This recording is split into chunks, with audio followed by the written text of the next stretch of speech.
Good afternoon.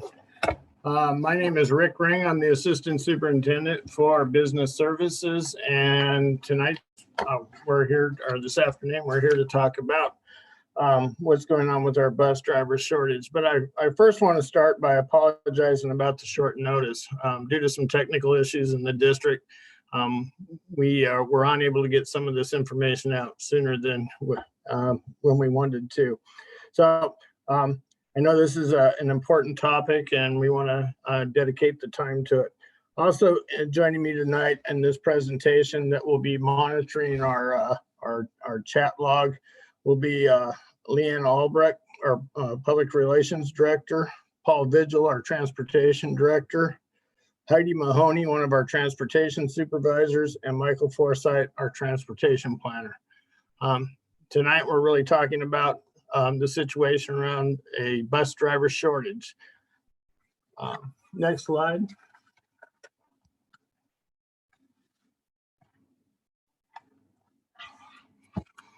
So what we're going to review tonight is really a little bit about the purpose of what's brought us all here together. We're going to create some awareness about the bus driver shortage that we're seeing both locally and nationally.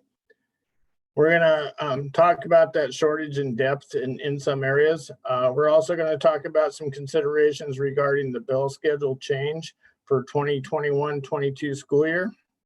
And we're also going to provide some feedback, venues for you to provide some feedback. So tonight with questions, we're going to ask that you put your questions in the question chat box. We have people monitoring that, and at the end, we're gonna address those questions. Next slide. We have an ongoing goal in Clover Park School, and it's really to provide safe, reliable transportation to Clover Park students and families. Next slide. COVID-19 has intensified the ongoing bus driver shortage both nationally and regionally. We're seeing problems in Clover Park that are substantial, and that's prompted us to actually have to reach out and look at some alternative solutions to the problem that we're seeing. Driver recruitment and retention efforts, despite we have an estimated shortfall of 17 to 19 route drivers coming into the 21-22 school year. The shortage is driving the need for district-wide changes to the start and end times, which will affect most of our schools. At the end, we'll talk about the survey link that where we're asking parents and families and staff to provide input on any special considerations that we should look at as we move forward with whatever our solutions are going to be to meet these necessary adjustments. Next slide. This slide is really a reflection of what's going on across the country and the state related to bus driver shortfalls. Currently, Clover Park recruits and retains drivers through competitive wages. We provide paid training at $13.50 an hour for up to 240 hours of training, which is typically what's necessary to get a commercial driver's license. And we provide paid health insurance and a competitive wage once you start at $23.54 an hour. We also make a contribution to a pension plan. Next slide. However, again, this slide is really just showing some of the districts that are out there that are having problems, such as Puyallup School District and some of the other local stuff around the country. Commercial driver's licenses, our bus drivers require a commercial driver's license. This is a federal requirement as well as a state requirement. Typical training is 4 to 6 weeks. The position requires a medical certification that has to be done every 2 years, and in some cases every year. The position is a split shift that typically works 6 hours of pay, but it's spread out over a 10-hour day, starting around 6:30 a.m. and ending at 4:30 p.m. We have, they also are required to test for federal drug and alcohol testing, which is problematic because we've seen a drop in applicants due to the legalization of marijuana in the state of Washington. It still is not legal for a commercial driver's license. The next slide talks a little bit about what we're seeing locally. So not only do we compete with other school districts, we compete with other districts across the Front Range, and our transportation director has been doing a study with local districts to see what the problems, how big the problem is. In Clover Park, as I stated, we're short 17 to 19 route drivers and as many as 10 to 15 substitute drivers in a normal year under our current routing program. In Tacoma, they run two different programs. They run a transportation department that's owned by the district and one that's ran by First Student. They reported back just for the district routes that they're 9 route drivers short. Puyallup School District reported back that they're 45 route drivers short for the 21-22 school year and 10 short for their summer programs this year. North Thurston reported that they're needing 30 to 35 drivers, and Franklin Pierce reported 5. What we're seeing here is the magnitude of the bus driver shortage just continues to get worse, and it needs immediate attention. There simply aren't enough people interested in being school bus drivers today. Next slide. This isn't this problem started several years ago when the bus driver shortage started showing up somewhere back in 2016, 17. And we were able to manage that through using mechanics, supervisors, directors, but driving and filling in those years, it was about 500 times a year that they would be subbing or filling in for routes. Then as time went on, we saw that increase year after year, and it went up to about 983 in 2017, 18. And then in 18, 19, our mechanics and supervisors drove 1,630 times. By 1920, when COVID hit, we had 72 route drivers. Out of the impact of COVID, we ended up having to furlough several of these drivers because we just simply didn't have the work or the funds coming in. We're currently in a hybrid model. We have 66 route drivers, and we're using supervisors and mechanics to fill in on routes. We have 3 substitute drivers, and mechanics and supervisors also fill in. And they're essentially driving every day. Without any changes going into next year, we would be 17 to 19 route drivers short. And we currently have 2 subs versus the 10 or 15 that we anticipate. So the adjustments that we're looking at are really about bringing us into that 64 to 65 route range where we know that we can provide reliable services. Next slide.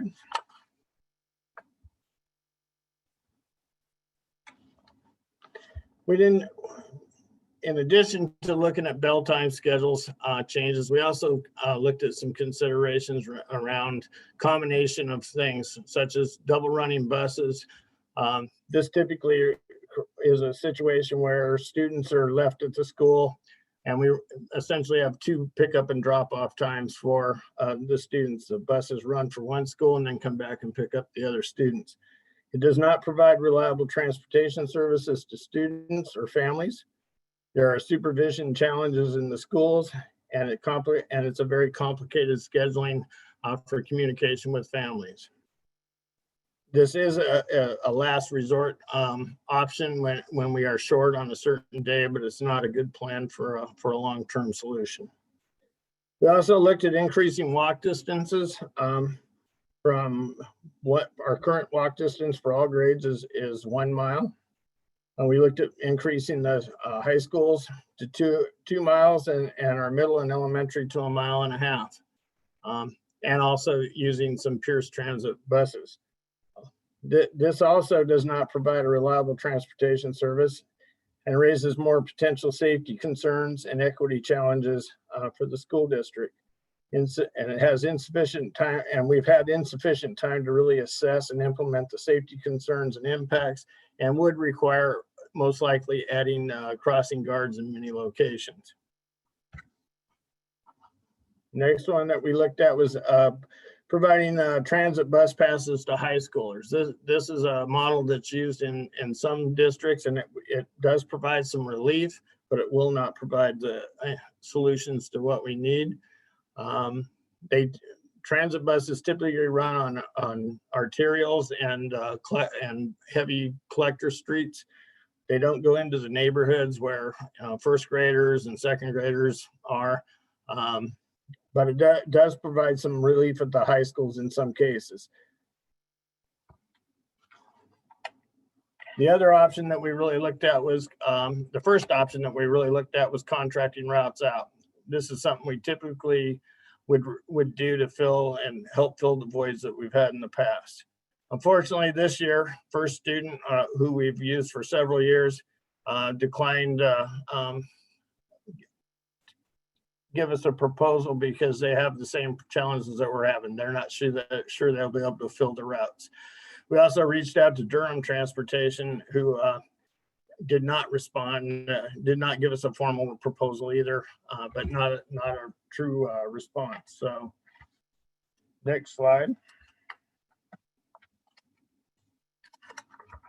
So the proposed change that we're looking at is a systematic adjustment to school start and end times beginning for the 21-22 school year. The goal here was to reduce the number of routes that we have from 17 to 19 routes. I think it's important to point out that the number of routes varies. The 17 to 19 just varies because of the various different programs, special need programs and stuff. Until we actually complete the routes, it's never final until we know exactly how many routes we're going to need and where the students are living, but that's a solid range. Most importantly, it provides reliable and safe transportation services to students and families of the Clover Park School District. It minimizes the disruption of school programs, and it does have some expenditure, reduces operating expenditures by about $1.2 million. This isn't hard savings because the revenues that we bring in are also reduced. Next slide. So when we're looking at the secondary schools, the only change is Clover Park and Lake stay the same. Harrison Prep would move to a high school schedule. But that's a significant change of 80 minutes. Next slide. Middle schools, all the middle schools are put on the same schedule as well. They would be starting at 9 a.m. and ending at 3:30. This is a 15-minute change from what they currently are. Next slide. The real changes come in the elementary ranks. What we've done is we've created 3 different bell schedules within the elementaries, ranging from 8:10 to 2:40, or 8:30 to 3 o'clock, or 9 o'clock to 3:30. In some cases, it's 20 minutes earlier, or 20 minutes later, or as much as 45 minutes, or 75 minutes for 4 heroes. These are large changes, and certainly things that we want to get the feedback from the families and the potential impacts and things that we need to consider for this. Next slide. This is really just a draft of what a tiering system looks like. Most of our buses would be in a 3-tier system. You can see the color codes on how they move.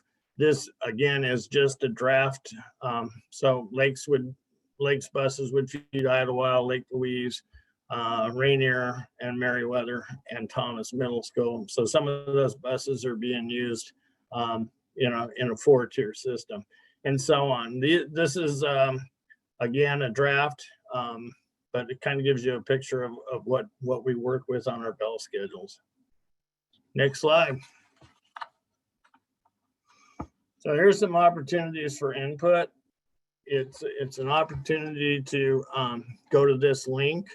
You can find this link on our website, district's Facebook and Twitter accounts, email and text from the school district. This is a small survey where we're asking you to give us your input on the things that we should take into consideration as we look to move forward.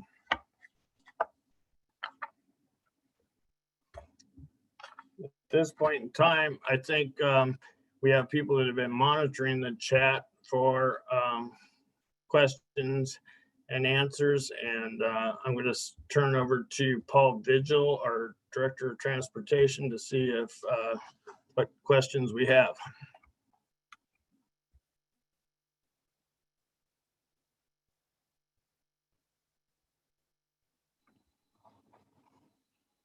Leanna, are the panelists available to, are they able to ask questions? You will, so what you should be doing for the panelists is checking the chat, and then the panelists can unmute yourself to answer those. Okay. So in the chat, the recruitment retention efforts being used, we use all kinds of things. First of all, we advertise in multiple locations. We online, in person, we do multiple things. Retention, you know, Rick talked a lot about those things. We have a competitive pay. We are very competitive with our neighboring districts. The pay is quite good unless you're moving to a transit type bus. And Rick covered the driver's hours. The average time when driver works was 6 hours. However, that couldn't take them 10 hours to do during the day with split shifts. And so that's a difficult thing, along with their CDLs and the requirements that it takes to continue to keep your CDL that are ongoing. How did we decide what elementary schools would be at what time? With the constraints that we have in this district, mainly I-5 and JBLM, we had to look at the buses and how many buses per school there were, the travel times between schools, and where those kids went. With current closures on the base, where D Street gate closed permanently, we had to make some big changes. And so we try to keep buses on base if at all possible, or so that they can service Lakes, base schools in Thomas, or keep them in Lakewood and not crossing or using I-5 if at all possible. Ask Leanne for the link in the chat. Leanne, they've asked if that link can be put in the chat as well. What we'll be doing is we will be sending out an email to the staff and the families tonight. After the presentations, we will be uploading the virtual presentations to our district's YouTube channel. And we will include in that email a link to those presentations and a link to the online survey form for you. So you should have it this evening after the presentations are done. All right, I see a lot more questions coming in right now. Have we considered how this will affect staff and the amount of traffic on and off base at the proposed times? No, that was not a consideration. Although it kind of is, because buses use the same gates that staff do. And so looking at high school later start times, that was considered. That has been run up and down the ladder a few times.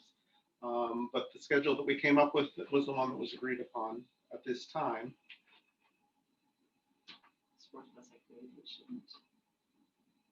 We tried to make the changes. The question about sports and activity buses, the time changes for the ending for middle school right now are only a 15-minute difference. It should not make much of a difference. So we don't see any real thing there. Cdl requirements and upkeep. Yes, we do pay for quite a bit of that. Drivers have to have physicals that we pay for. There are drug testings that we pay for. And we're looking at some other things right now for that. Early learning would fit within, it would change slightly, but it would probably change the time slightly with early learning. But they are kind of a secondary to the other ones, and so we will fit them in the best way that we can, and we'll work with them directly on that. District job postings. So district job posting, there is a district job posting. We post for bus trainees. And when we talk to people, that's where we tell them to go. The reason that we do that is the confusion and stuff that when we're hiring people, we're hiring them at a lower rate while they're in a training program. And that's because different people take different times to train. And so we can have a trainee that will come in for 2 weeks if they come in with their CDL already, or they could last up to 8 weeks if they're struggling at it. And so we have some different things around that. So everybody's hired as a trainee, and then everybody moves to a sub, and then we hire on open routes that are available. So Pierce Transit, we've been looking at this for a few years, and it comes down to the issue that Clover Park would benefit the most from it, simply because they have the most bus routes and the buses go essentially by Clover Park. It's the connectivity issues. Lakes High School would not benefit very much from it, and that's mainly because of JBLM and no real Pierce Transit service on JBLM.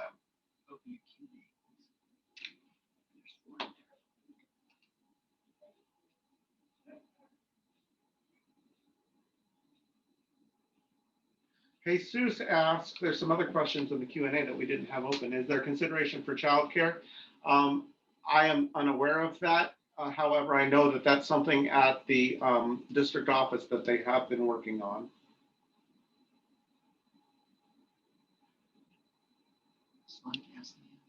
Leanne, could you put back up the slide that's for the elementary times? I think that's going to be the most useful for everybody.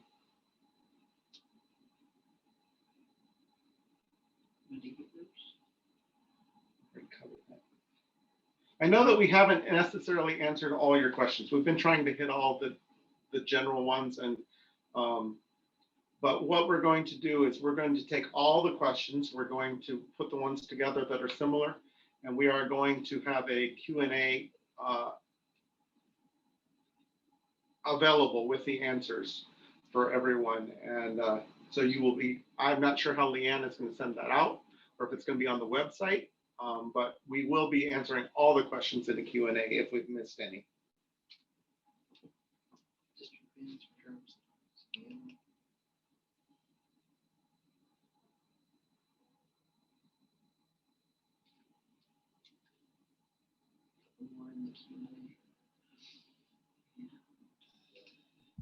Well, I would add it if you, I mean, a lot of these are great things that we should be thinking about as we consider it. So if you would take the time, fill it out in the survey as well, that would be helpful. So we can capture all that, such as the daycare and some of the different considerations that people are talking about on here. I want to reiterate that this is really a unfortunate situation where that we, as you see it coming, you typically can work through the driver shortage. COVID-19 has made it very difficult to address this, and we have reached a point where we have to do something different than what we've always done. So this is not the solution for academic performance. It's not the solution for everything out there. It is the solution for the transportation problem, so we can continue to keep getting students to and from school in a safe manner.